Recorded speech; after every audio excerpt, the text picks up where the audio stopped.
Laker Nation, we got some breaking news to report. Chris Haynes of Yahoo Sports reports that, according to league sources, the Lakers extend Rob Pelinka through 2026 to align with first-year head coach Darvin Ham's contract. I will be giving my perspective shortly, but before I do that, if it's your first time to the channel and you're looking for a different flavor of Laker content on the tube, and you value objectivity, rationale, logic, and an unbiased perspective, then you've arrived at the right place. Consider subscribing. For those of you who are already subs, swoosh that notification bell to get alerts when I drop videos. Like, comment, share, and subscribe. Let's get into it, Laker Nation. So I'm going to read the article posted by Chris Haynes on this breaking news, and the link will be posted in the description. But the article states that the Los Angeles Lakers Vice President of Basketball Operations, Rob Pelinka, has agreed to a multi-year contract extension. League sources told Yahoo Sports. The new contract structure goes through 2026. Sources said the Lakers ownership group, led by Jeanie Buss, believe deeply in management and the coach being in alignment on one vision. Pelinka's contract is now set to expire at the same time as the first-year head coach, Darvin Ham, who signed a 4-year deal. Pelinka, 52, has been with the Lakers since 2017 as general manager and promoted to vice president of basketball operations in 2020.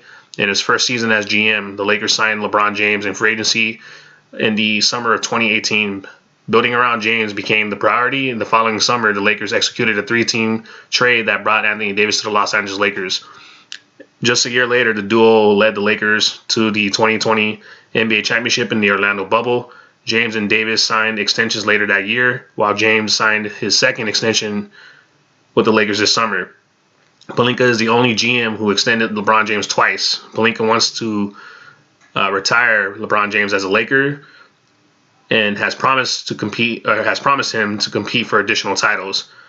The Lakers hired Coach Ham earlier this year and acquired Patrick Beverley in a trade this summer. Laker fam.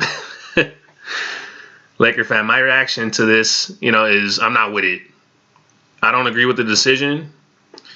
And to be completely transparent, I never wanted Rob Pelinka in the first place to be part of, making basketball decisions for the Los Angeles Lakers. I'm going to keep it 100 with y'all, man. The only reason why Rob Pelinka got the gig as Lakers front office VP of basketball operations was because Jeanie Buss values Kobe Bryant's basketball acumen. Rest in peace, Kobe, but I know damn well that Rob got the job because Kobe Bryant endorsed him. And Jeanie Buss values Kobe Bryant's basketball acumen. Jeanie Buss, she doesn't have much basketball minds in the organization, and with her leaning on former Laker greats like Magic Johnson, Kobe, she's going to listen to what they have to say, even if the person isn't qualified for the job, man. Much like Rob Pelinka. So I don't view Rob Pelinka as a competent basketball mind or as someone who should be making basketball decisions for a storied franchise and a premier franchise such as the Los Angeles Lakers whatsoever. Man, I miss Dr. Buss, man. Rest in peace to Dr. Buss, man. He spoiled us, and it's really hard to deal with incompetency. But it is what it is. I got love for Jeanie, but she doesn't have a clue on how to establish a team of basketball minds and how to run a franchise and and build a team. She has a great acumen for business, on the business side of things, but when it comes to putting people in position to make basketball decisions and hiring those folks to do the job, she doesn't possess that discernment because for her everything's about how she feels about the person, and if they have Laker ties, things of that nature, which isn't necessarily a recipe for success. Times have changed. Her pops, Dr. Buss, isn't in charge, and we're in different times, man. So the Lakers have to operate differently than what they did before. It's not about familiarity. It's about getting people who have a track record, who can build a foundation and establish a winning culture. To go towards winning, building. To go towards building a winning basketball club and a team that can compete for NBA championships. So the Lakers are, I would say, fortunate, very fortunate that LeBron James came to the franchise. And as much as I don't fuck with LeBron, I have to be objectively honest, and I have to objectively admit that he saved the Lakers from going into more disarray, man. The fans, were the fans were on the edge of the cliff, tweeting at Jeanie to sell the fucking team for years. And with the whole debacle with her brother, it is what it is. Before he came to the Lakers, So without LBJ coming, I could see that with her b-ball judgment and lack thereof, and how she runs the franchise like a fucking high school club, the Lakers would have probably been like likely the laughingstock of the league longer. LeBron James didn't come. Let's be real. And perhaps that would have forced her to sell the team, because one thing about her is that she's very public. She's very accessible to the fans, and she does listen to the fans, reads the tweets, things of that nature. So who knows? Who knows? But just because you have past success and you're a storied franchise doesn't automatically mean top tier players are gonna come to the Lakers. How shit is managed, who is in charge, how they move. Players in their ages, man, they're on top of that shit. People talk around the league. So, if you have a shitty reputation on running a franchise and appear as a clueless person to top tier players, they're not going to want to be a part of that franchise. So, LBJ being a top 2 to 3 player coming to the Lakers definitely restored things, no question about it. And now the Lakers become more of an attractive situation. So, shout out to LeBron James, man. I'm not gonna hate on the brother for the success he's brought us, for restoring the franchise from being down in the dumpster now. Even though obviously for the last couple or 2 years it hasn't been as great, but prior to that they won a championship. So I'm not gonna begrudge him at all. Although I don't fuck with him, I'm gonna give people props, because that's how we do it here in this channel. We stay objective, and so. I do believe on some point, the Lakers would have gotten their shit together, whether Jeannie sold the team or not, or she decided to remove herself from the situation and hire Basketball Minds, after the fans in the media piling on her, it would have gotten to her. But who knows? Who knows? But it would have likely took, longer compared to Dr. Buss, because with Dr. Buss, he's a basketball mind. He leans on those people, and he's a very shrewd business person, and it's about winning for him. So he's going to do whatever it takes. He's not going to just hire people according to how he feels, and if they have Laker ties. And back then, of course, that was part of it, but that wasn't the main thing. With Jeannie, that's the main thing, and that's kind of what has shot us in the foot over the years. But under Dr. Buss's stewardship, the Lakers will bounce back, man, after being down in the dumps 12, 9, 7, 6 years or so. And again, 11 championships in the modern era, that can't be touched. And so with Jeannie, again, she's had issues with her brother in the whole legal battle, and then letting him run the franchise down in the tubes, and then losing for a few years, and then now it's also losing over the last 2 years, and hiring people according to how she feels. Obviously having Kurt Rambis and Linda Rambis and the front office making basketball decisions, and then Phil Jackson, who obviously had a bad tenure with the Knicks. So you look at all that bullshit and the people she has in charge, it's very questionable, man. It's very questionable. I got love for Jeannie, but again, I think she needs to fade into the shadows and just worry about the business side and put Basketball Minds in the front office. Let them focus on building the team. Do not have your friends running the franchise. You could reassign Linda Rambis to something about with business, and then Kurt Rambis, he could just do something else, scouting or something like that. But when it comes to building the team and stuff like that, making key decisions, coaching, all that stuff, he should not touch the front office whatsoever, man. So moving over to examining Rob Pelinka, man, as a VP of basketball operations.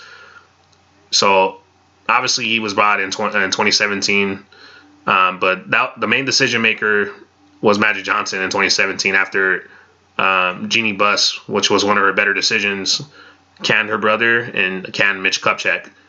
Obviously, she hired Magic Johnson. That was another thing that was a poor decision on her end, because Magic Johnson is a prop. He's not somebody that is going to make basketball decisions. He can play basketball and stuff like that, but you look at his coaching tenure, that didn't go well. And I didn't expect it to go well with him, in the front office, because he's just a prop. He's somebody that has multiple businesses. He's a face. He's somebody that you can use as an advertisement, but he's not somebody that should be making key decisions. So it is what it is. Did he help a little bit in terms of bringing LeBron James? Sure. But I'm going to go from 2018, because that's when Rob Pelinka was making the main decisions as, you know, the main basketball decision maker in the front office. So the Lakers in 2018, they signed Rajon Rondo to a 1-year, $9 million deal. Of course, a lot of fans questioned that at the time, but me and CL Owens, shout out to CL Owens, OG coach, you know, we been high on the Rondo signing because we, as point guards, we understand what it means to get a point guard like Rajon Rondo, man, and his high IQ and, you know, veteran leadership plus championship pedigree with the Celtics in 2008. So, you know, that was key for getting a guy like that. I was all for it. And you have KCP signing him to a 1-year, $12 million deal, who was obviously the gateway, let's be real, to landing LeBron James due to the clutch ties with, you know, pleasing a clutch client. As, you know, the year before KCP was signed a 1-year, $18 million contract. You know, obviously he was overpaid at that time coming from Detroit, but that overpay was a return on investment that obviously netted the Lakers a huge positive, which afforded them LeBron James. So, you know, you do what you got to do. And then the Lakers also signed Lance Stevenson to a 1-year, $4.4 million contract. Lance, you know, he's a high energy player, but that was a little bit of a questionable signing because obviously, you know, at that time he wasn't necessarily an NBA player. He's more of a G League player, all due respect, or overseas player.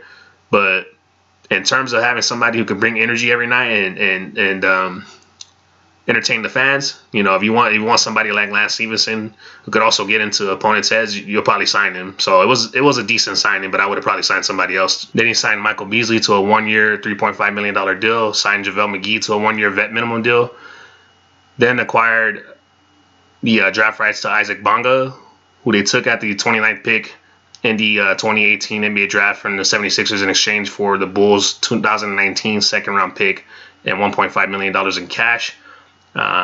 Also, in a draft with their own draft picks, they selected Mo Wagner at the 25th pick and Svi Mikhailuk in the second round as the 47th pick. They also stretched Luol Deng's contract, which was obviously an albatross for the Lakers and a dark spot in the Lakers franchise, man, from the Jimbo Bust days. Goodness gracious. They let Brook Lopez move on, who I thought would have been a good fit alongside LeBron James. The Lakers could have easily outbid the Bucks in free agency for Brook Lopez, but they did not. So that was questionable. I didn't know why they let him walk. And then the Lakers also did not have to renounce the rights to Julius Randle, who they could have gone over to cap to re-sign him. You know, they didn't have to let him go just to sign LeBron James. Randle was coming off of a good season.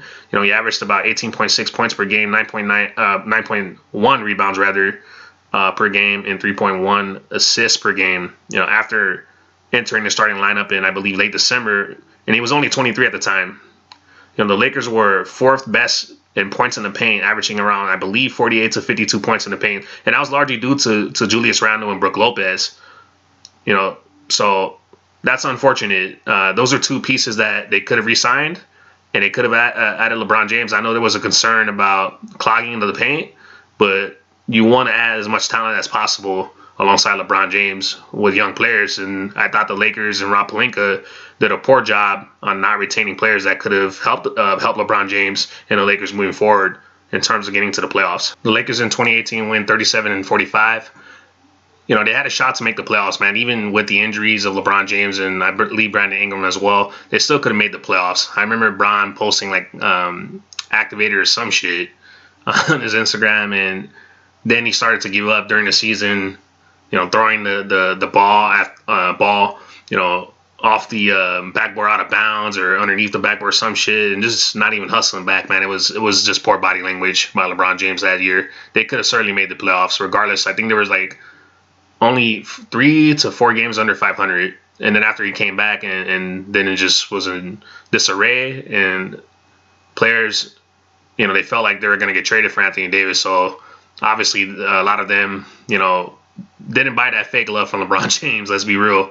And they spoke to that, and they weren't happy about that. So that fucked around with chemistry when you have LeBron James flirting with Anthony Davis in terms of him coming to the Lakers, and then Clutch angling to get Anthony Davis to the Lakers. It was clear as day. But, you know, Rob's first year of him being named the general manager of the Lakers failed to make the playoffs. And to top it all off, man, Magic Johnson, in his abrupt departure from the Lakers, stated that Rob Pelinka is a backstabber, and that Rob would, talk behind his back, saying that, he's not a hard worker, he's never there, and whatnot, and that people in the Lakers organization were telling Magic that Rob Pelinka was saying these things about him. And then word got around to Magic's friends and people he knows outside of the organization, which then got to the media, and Magic wasn't cool with that, obviously. He went to First Take and gave his perspective, but Magic also stated that his friends and agents called him regarding Rob Pelinka and stated to him that, he was aiming to replace him and to watch out for Rob Pelinka. Jake Fisher, a senior NBA reporter of Yahoo Sports, in an article, had this to report about Rob Pelinka and how he's perceived around the league. The article states that Pelinka seems like an outcast among league executives, which is the absolute worst thing that he can be. He does not seem to treat his peers with much respect, which is only going to hurt the team he is working for in the process.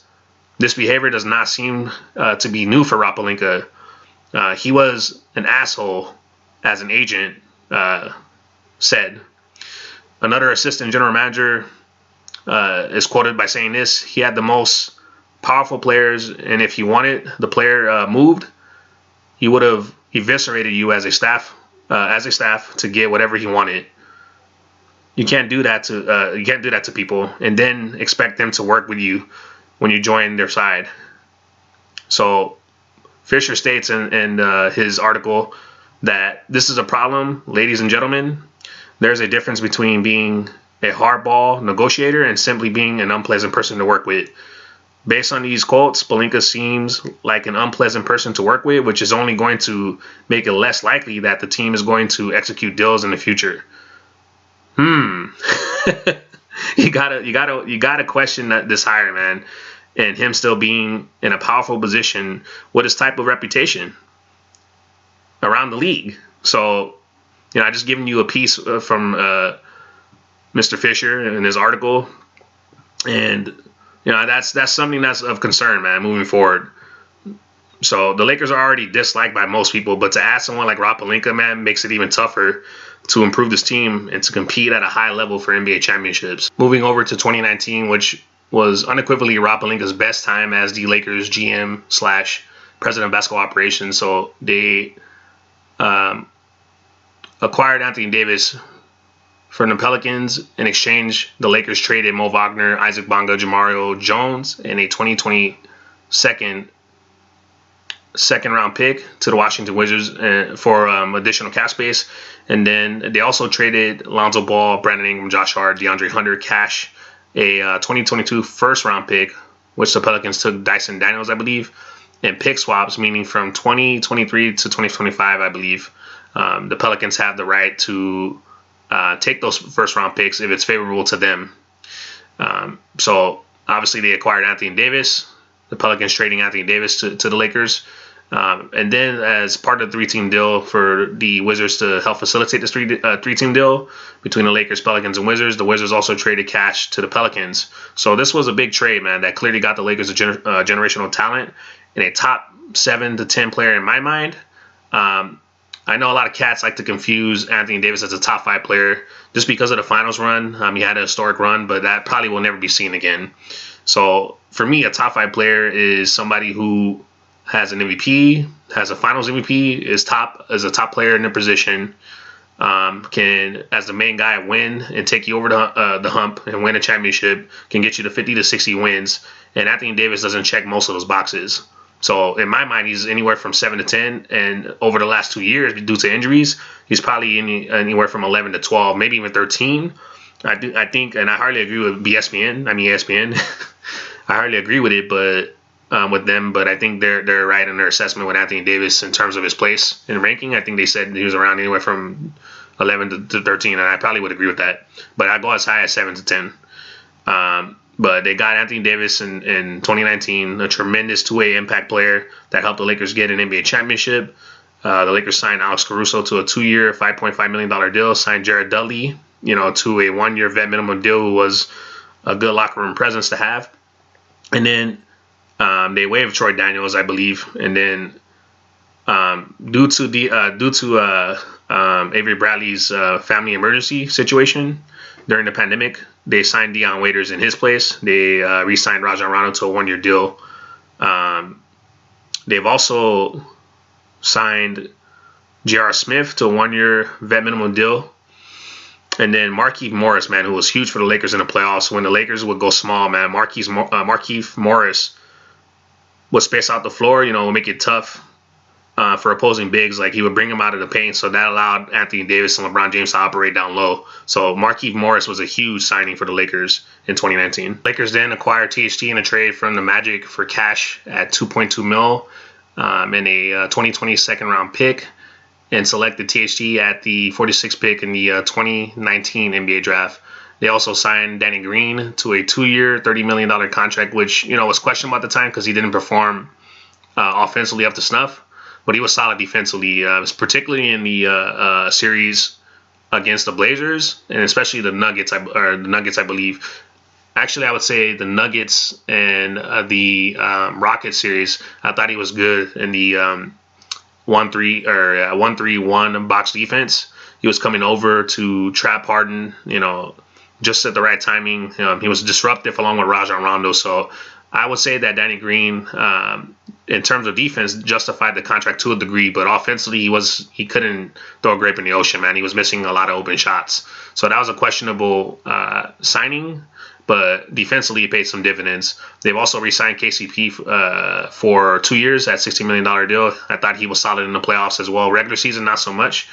They also signed DeMarcus Cousins on a 1-year, $3.3 million deal, which he was coming off of injury. So to a degree, that was a questionable signing, but it is what it is. I was hoping it would work out, and it didn't. One of the low-key best moves was adding a motivated Dwight Howard on a non-guaranteed deal, which, he was pivotal, man, in the Lakers versus Blazers series. And then especially against the Denver Nuggets with Nikola Jokic, man, being physical, frustrating him offensively when he was just getting him frustrated. And then just as well as Dwight Howard being a rim target in lob situations, being an enforcer in the interior, Dwight added a much-needed physical big to patrol the paint on offense and defense, man. He set really good screens. He did all the little things that matter, and you can't teach intangibles. So I like that move by Rob Pelinka. And the Lakers also hired Frank Vogel, and under him, the Lakers were a top 1, 2, 3 best defensive team in the NBA, and then they went 52-19 on the season, winning an NBA championship. So props to Rob Pelinka, or shall I say props to LBJ and Rich Paul, who allegedly ran the Lakers. But moving over to 2020, the start of Rob Pelinka's poor decision-making, in my mind, prioritizing offense over defense, man, which costed the Lakers badly. In 2020, the Lakers traded Danny Green and Jaden McDaniels to OKC for Dennis Schroeder. Schroeder did well in the regular season, but in the playoffs, man, oh boy, it was MIA, and didn't contribute offensively whatsoever. That was one of the reasons why he was acquired, because the Lakers, went towards offensive firepower, and obviously Dennis Schroeder is a 6-man type. So I knew since the Atlanta Hawk days, man, that Schroeder's b-ball IQ and point guard skills was lacking. He never improved from that point on. So I didn't trust him as a starting point guard to make decisions in the clutch, and I was correct. I said it when the trade went down that I was not high on him, and he was best off the bench, but it is what it is.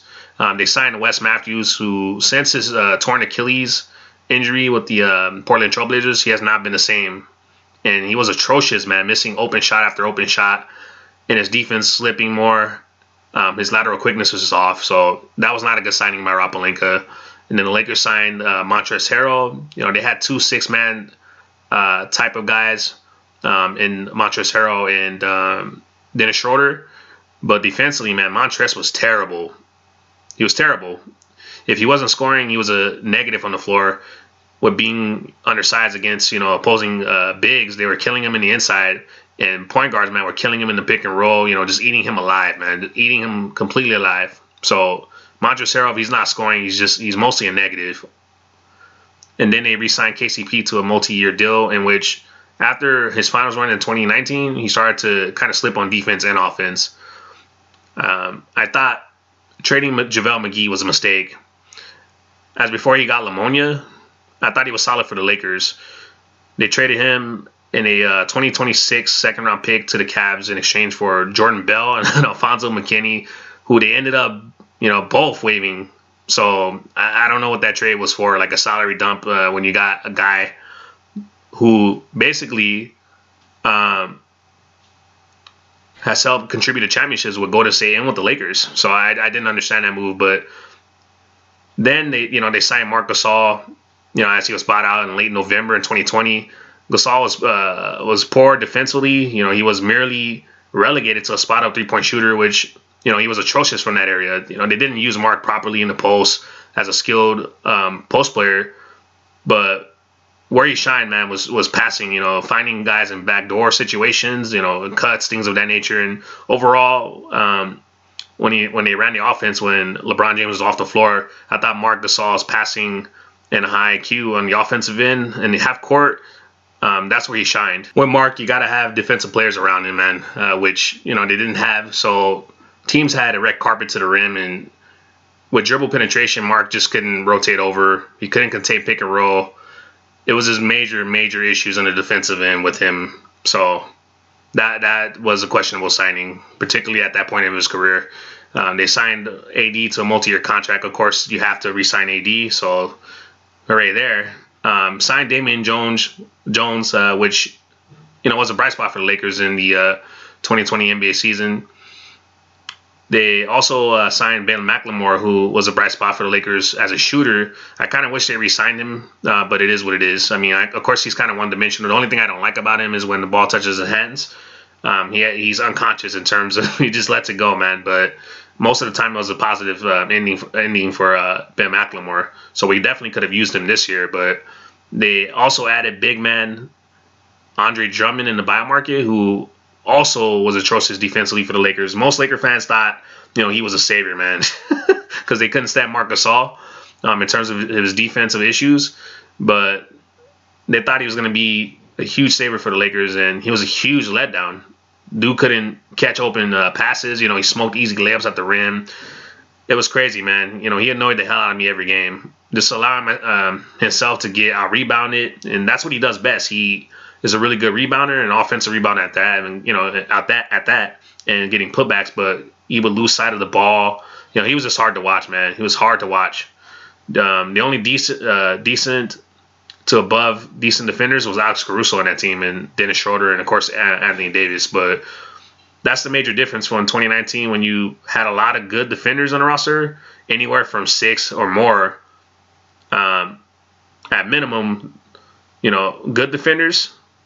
But in 2020, it was decent to good at best, and most were bad. So that's not a recipe for winning at a high level. And then the Lakers finished 42-30, 7th in the West, and had to enter the playoffs through the play-in situation. And then they lost in the first round to the Phoenix Suns, 4-2. AD's injury really hurt the Lakers, but injuries are part of the game, man. So you can't use that as an excuse. A lot of Laker fans like to do that. I don't, because that's part of the game. So could this team have won an NBA championship? In my mind, no, but most Laker fans who are biased will say that they could have because Anthony Davis got injured and this and that, but I don't believe so. I don't believe so, truly. Due to them lacking defense and prioritizing too much offensive power, and against highly nuanced elite teams without defense, man, you're going to have issues. So most of the season, Lakers were not a good defensive team. And then later on, late in the season, they kind of picked it up there, but it was too late. So moving over to 2021, the worst year under Rob Pelinka as the vice president of basketball operations to date. So hopefully it doesn't get any worse. But the Lakers signed Austin Reeves as, he was a two-way contract who performed well in the summer league, but in the regular season in the NBA, he didn't shoot well in the 2021 season, but he was a bright spot with his defense and toughness. The kid showed toughness at times. He showed guts. Hitting big shots, things of that nature, providing good energy. And then the Lakers signed one-year deals to the following players: Carmelo Anthony, who shot the ball well on catch and shoot situations, but obviously was atrocious defensively. Malik Monk, Ken Bazemore, Trevor Ariza, Wayne Ellington, who hardly played, Dwight Howard, mostly older players mostly older players who are not even in the league anymore. So the Lakers, went older, which affected their ability to stay in games and run the floor and play defense. It was tough to watch as the Lakers would get ran out the fucking gym, then they get blown out, and they weren't able to get stops consistently to win enough ball games. So I don't know why Rob Pelinka thought it was a good idea to surround AD and LeBron James with guys on their fucking last leg. This is a terrible decision, man. And in whose mind are you going to think about putting guys that are not athletic, and younger next to LBJ and AD, man? Because of that, the Lakers were 28th in defense, nearly dead last. So once again, Rob Pelinka goes away from defense, and this time he gets older. He gets a coach in Frank Vogel, a defensive-minded coach, non-defensive guys and older at that. Make that make sense, Laker Nation. Make that make sense. Some bullshit right there, man. Then Rob Pelinka had a trade on the table for Buddy Hield, then pivots and allows LeBron James and Clutch to strong-arm him into trading for Russell Westbrook. A fantastic idea, man, by Rob Pelinka. The Lakers trade one of their better defensive guys in KCP, one of their last defensive guys, to Washington. They then trade Kyle Kuzma. Actually, he was pretty decent as well with rebounding and defense. He kind of took that role after Frank Vogel encouraged him. So shout out to Kyle Kuzma for that. Kyle Kuzma, KCP trades to the Wizards in exchange for Russell Westbrook, a 2023 second round pick, and a 2024 second round pick. And then lastly, a 2028 second round pick. So at least we got picks in the Russell Westbrook trade. Fortunately, Russ is expiring after the season, but man, that was very questionable fit. Very questionable fit, LeBron James. So, I didn't imagine it being as bad as it was. I don't think any of us thought it was going to be this bad to where they were going to, have a losing record, not make the playoffs, but it is what it is. It was horrible. That's what it was. They then re-signed Rajon Rondo to a one-year deal, signed DeAndre fucking Jordan, man. The man who threw a pass far out of bounds and said it was my bad. Of course, fool, it was your bad. What the hell you think? I just couldn't believe it, man. This is a cat that's a waste of space. A waste of space. So I don't know why they thought it was a good idea to sign him. They then traded Marc Gasol to Memphis to get a trade exception, but they never used that shit. They claimed Avery Bradley off waivers from Golden State. And then they signed Isaiah Thomas to multiple 10-day contracts. And then the worst thing about that season, they had 3 to 4 guard rotations on the fucking floor at the same time. It was nasty work, Laker Nation, nasty. Rob Pelinka set up Frank Vogel up. He set him up to fail, and then fired him in the last game of the season. That's just nasty work. He, like Russell Westbrook, was a scapegoat for the Lakers' incompetency and injuries to star players in AD and LeBron James. They also signed Darren Collison, who they didn't use, and then Stanley Johnson, who happened to be a solid standout in the Lakers' horrific 2021 season. The Lakers also traded Rajon Rondo to the Cavs. They signed Wendy and Gabriel for the rest of the season after they added him on a two-way contract within the season. They waived washed-up ass Trevor Ariza. Terrible signing. The main issue Laker Nation had with the front office moves was obviously not retaining Alex Caruso and choosing to invest in THT, which obviously failed miserably.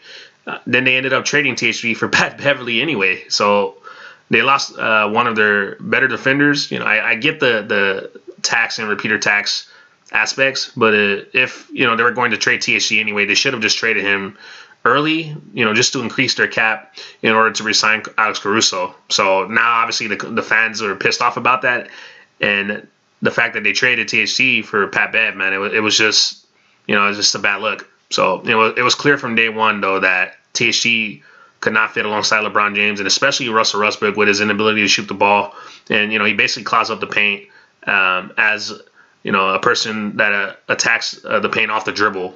So that's what LBJ and LeBron James and Russell Westbrook do. So you can't have your shooting guards not being able to shoot decently at best.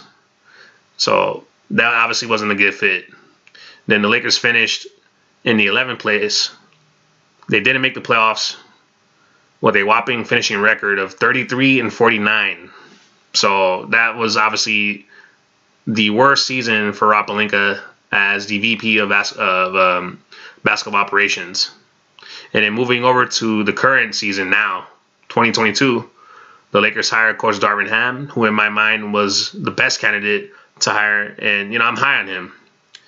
He's coming from a championship background, winning with the Bucks, also with the Pistons as a player in 2004. And then Giannis spoke very highly of him. And many folks around the league was on record saying that the Darvin Ham hire was a slam dunk hire for the Lakers. We will see, but I do like him. I feel he brings a defensive mindset, a no-nonsense type of mindset to the Lakers. I believe he will establish order and culture to the Lakers going forward. And then the Lakers also signed these players to one-year deals as follows. Dennis Schroeder, Thomas Bryant, Lonnie Walker, the fourth, Juan Toscano-Anderson, Troy Brown Jr., and Damian Jones. The Lakers clearly got younger and more athletic, so obviously that's a plus because they had old-ass geezers, as Charles Barkley said, on the roster, and they clearly upgraded and got younger and athletic. So I don't know how pundits would say that the Lakers didn't improve the roster, but they clearly did. They also signed Scottie Pippen Jr. to a two-way contract, as he impressed in the Summer League, as well as Cole Swider. But Swider, he's having a tough time, man. Currently in preseason, he's having issues with playing defense. That was an issue, period. And then on top of that, he's having issues with making shots, playing at the NBA speed. I don't believe he's ready, and I believe he needs more time in the G League. So I think it'll take him about 2 to 3 years to adapt and probably find a niche, hopefully in the NBA. Other than shooting, he can't be one-dimensional. So we'll see how it goes. They also drafted Max Christie. Kid is a project player, but I think he could be a good rotational player, potentially a 3-and-D player for the Lakers in probably about 3 years or so, maybe even 2. We'll see. He's kind of doing some solid things off the dribble right now in the preseason, so we'll see how it goes. Lastly, the highlight of the season, of the offseason, was the Lakers trading Stanley Johnson and THT to the Jazz for Patrick Beverley. I love this move because the Lakers get a culture setter, and a guy who has been in the playoffs in his career with the Rockets, Clippers, Wolves. He's impacted all those franchises with defense, toughness, and leadership. He'll add a spot-up shooter, grit and grind type of player, and defensive versatility, but he ain't no damn 3-and-D guy that can consistently defend small forwards, man, and shooting guards, as Rob Pelinka said in a press conference. I couldn't believe Rob Pelinka said that. Like, you can't expect to play him. He's going to get into foul trouble against taller players because he's going to be more physical because he's giving up so much height. So the Lakers lack wing defense. They lack wing depth with guys 6'7" and above. They got younger, but they fell to at a quality starting 2 guard and at least 2 solid versatile wings. Other than Juan Toscano-Anderson, who will be solid, but they need at least 2 more wings. So the Lakers without wing depth, it will hurt them. They will hurt themselves come the playoffs, man, versus elite wing players. So I hope they really shore up that hole. I really do, because it's going to be a major issue for the Lakers if they do not address it come playoffs. So after examining Rob Pelinka's moves over the years, I don't believe one championship year is enough to justify a contract extension for him. He clearly had championship role players and really good defenders and completely blowing up the rosters in 2 years, after winning a championship. For the incompetency shown by Rob Pelinka, I can't get with him, man. I can't get with him being the Lakers GM past this season. I really wish that Jeannie Buss, Kurt Rambis, and Linda Rambis, and Phil Jackson, who I believe is also, acting as an advisor, I wish they could have seen what he would have done this season and see how the season went, before they gave him this contract extension. I kind of wish they waited, because his back would have been against the wall to perform. Now, he kind of has the leeway to fuck up. So I wish they didn't give him this contract extension, but, we'll see how things go. We'll see how they do.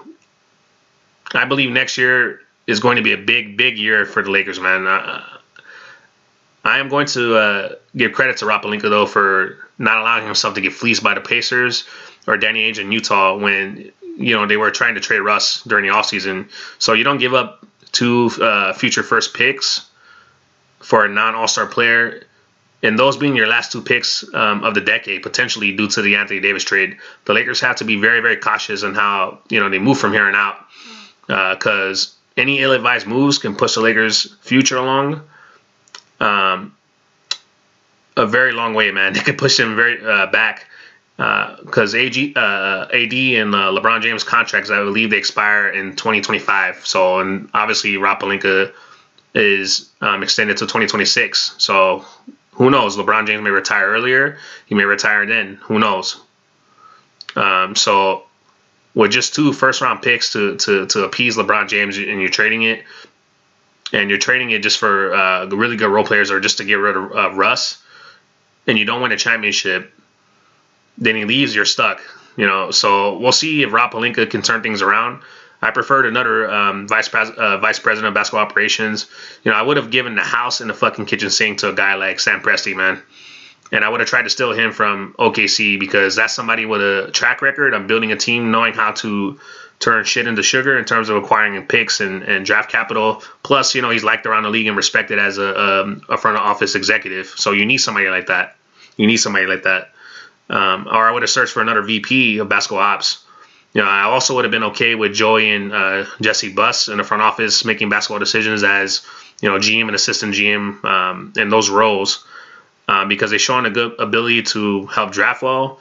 Find draft gems in the late first round, early to mid second round, as well as finding undrafted G League player talents. Obviously, you got cats like Alex Caruso and Austin Reeves. So I'm not high on Rob Pelinka, and I never was, but he has a shot to change things during this season. Perhaps during the deadline, he may trade Russell Westbrook, or he may be able to acquire a wing like Cam Reddish, perhaps trading Kendrick Nunn. Who knows? We'll see. But he has a chance to trade things this upcoming season, and he also has a chance to change things past this season. So we'll see how it goes. Laker Nation, get up in the comment section. Let me know your thoughts. Are you guys with the Lakers extending Rob Pelinka as VP of basketball ops till 2026 or not? And how are you feeling about the current direction of this team? Comment, like, share, and subscribe. I'll catch you guys in the next one. Laker Nation, peace out.